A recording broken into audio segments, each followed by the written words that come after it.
everyone, and welcome back to the NMIMS Podcast Club, where we have the most exciting creators, change makers, and inspirational speakers. Today, we have someone truly special with us. I'm your host, Chia Vinayak, and today I'll be introducing you to a YouTuber, a gamer, and an MTV contestant, as well as a playground contestant.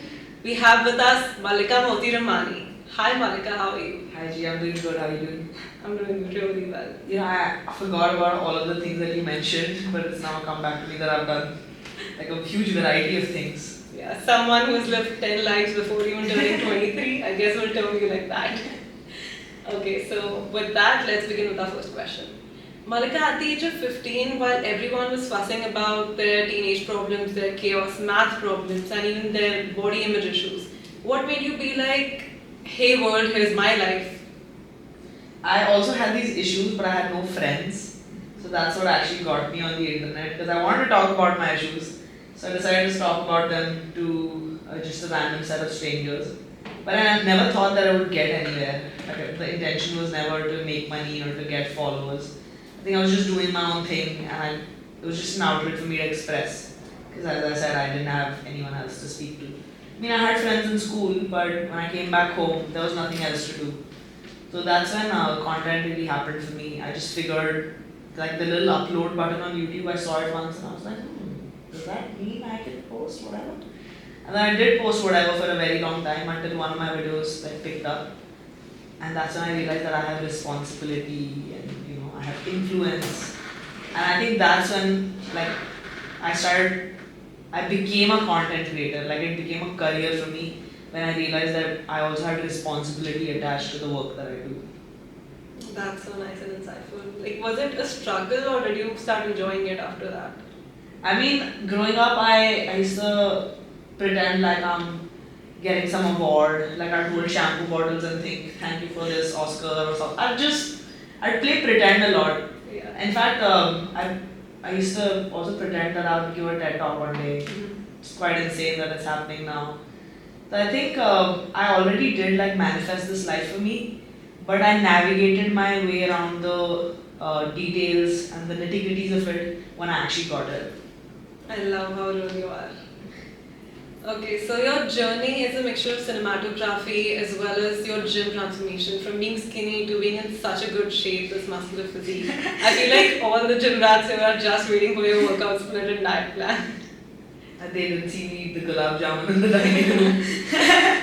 I do a push-pull legs rest, upper lower split, and I'm currently on a cut.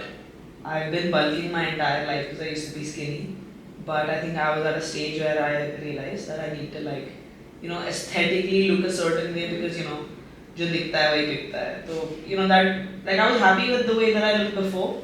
But the reason why I'm cutting so much and so strict about my diet and my like routine and health in general is because I've realized that it's become a career now. Like I have fitness brands associated to me and I need to be looking a certain way for people to even look up to me. So what would be your advice to them, someone who is currently at their skinny stage and does not know what's it like to be at this point? I think everything comes with knowledge and like the internet is so great that nothing that I know now about editing or filming or even gym or cinematography, none of this was formal education. These were just things I picked up from the internet. If you're really passionate about things, you're just one Google search away from getting to where you need to be. That's so nice. Okay, so I feel like since right now this is a college podcast, I need to ask the people who currently want to get in this field and want to start creating content or maybe like want to be like you. What would be your advice to them? How should they start? Where should they start? And what would it be like for them? Since it's at its peak right now, the whole content creating thing. I think my first advice would be don't be like me, be like yourself.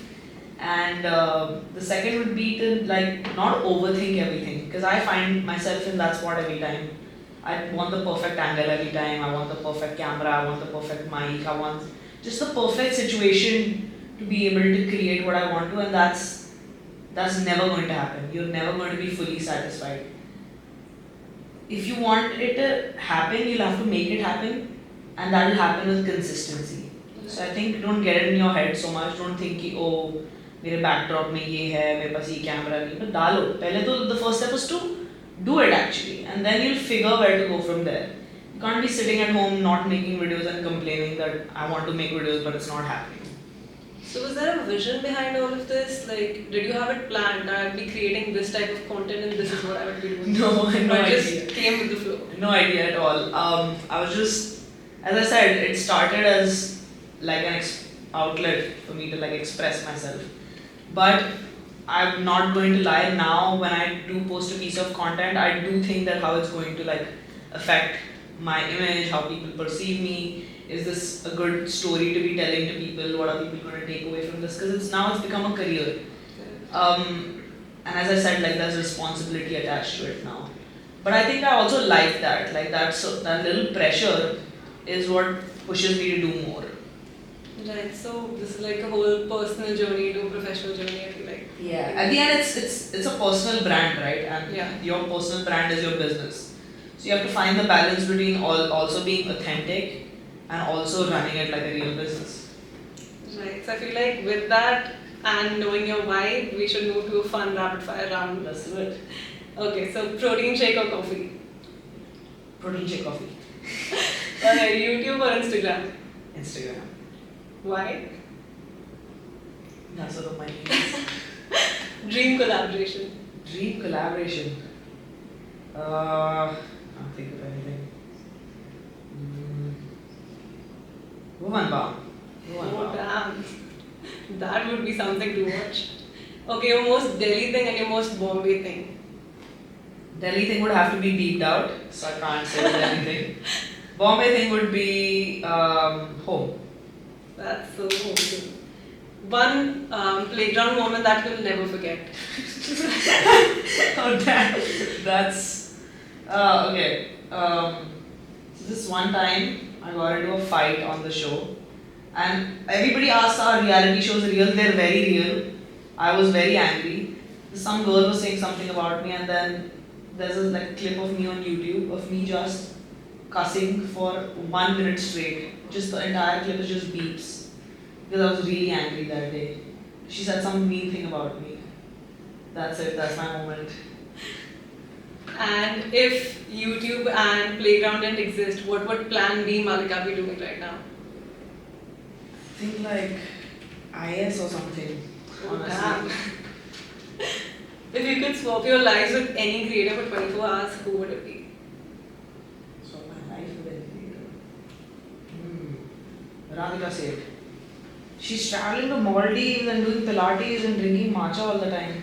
I won't be able to do that, man. Your content definitely gives off that vibe. Does it? It does. It should not. I mean, in a good way, of course. And what's that one craziest college memory that never made it to YouTube? College memory, like my college life. Yeah.